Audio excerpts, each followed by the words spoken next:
on va dire qu'il s'est un peu affaibli au début, à l'entrée ou à l'entame des années 2000. Aujourd'hui, si on vous dit que vous n'êtes qu'un parti d'opposition tout à fait banal, vous répondez quoi?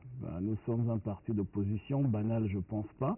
Je ne sais pas sur quelle base vous mesurez la force ou la faiblesse d'un parti politique. On vous a vu dans les années 90, ça tout le monde le reconnaît.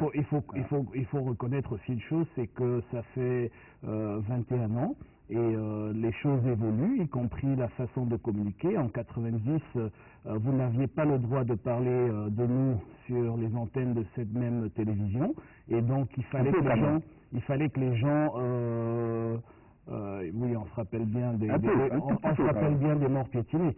Donc, il fallait que les gens se déplacent, qu'ils viennent au meeting, qu'ils viennent écouter le message qu'on avait. Donc, c'était tout à fait normal d'avoir des foules de 100, 200 000 personnes. Aujourd'hui, il y a des moyens autres, il y a Internet, il y a la liberté d'expression pour laquelle le SDF s'est battu, qui est un fait au Cameroun. Il y a des médias privés qui nous donnent des temps d'antenne, il y a la téléphonie mobile, donc au fait les gens sont beaucoup plus au courant de ce qui se passe. Quand on sort d'une réunion du NEC à Bamenda ou à Yaoundé ou à Douala, une heure après, je pense que la plupart, sinon presque tous les militants du parti savent exactement ce qu'on a décidé, quelles sont les grandes résolutions. Et je pense que tout de suite, au journal de 20 heures de ce jour, on débat déjà de ces résolutions-là, ce qui n'était pas le cas dans les années 90. Donc vous ne pouvez pas comparer les deux époques, que c'était une autre façon de communiquer. Aujourd'hui, je pense que si la force est est mesurée par rapport à la proposition, je crois qu'on est beaucoup plus fort, parce qu'aujourd'hui, quand je voyage de Yokadouma jusqu'à Blanc-Bois à l'extrême nord, les gens savent exactement quelle est notre position, et ce n'est plus autour d'une personne ou autour d'un slogan, mais plutôt autour des propositions qu'on a ou des positions qu'on a. Et ces positions sont connues dans chaque village. Donc, tout de même, monsieur aussi, les foules, les grandes foules des années 90, elles vous manquent quand même, non? Je ne pense pas, non, je ne pense pas, parce que comme je vous ai dit, la façon de communiquer a changé.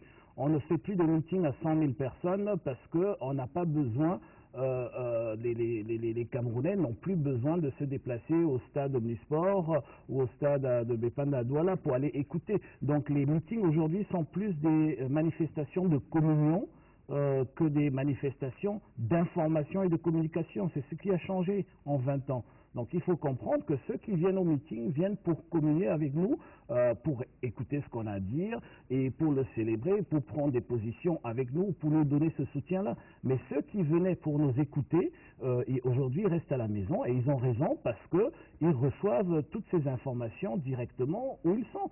Aujourd'hui, comme je vous le disais tantôt, il y a le téléphone mobile, il y a la télévision, il y a la CRTV qui s'est un peu ouverte, il y a les autres médias. Donc les gens n'ont plus besoin de dépenser de l'argent ou de marcher à pied pour venir à un meeting, pour écouter ce qu'on dit. Ils reçoivent ce message. Donc ceux qui viennent sont vraiment des militants et des adhérents convaincus qui viennent pour communier avec nous.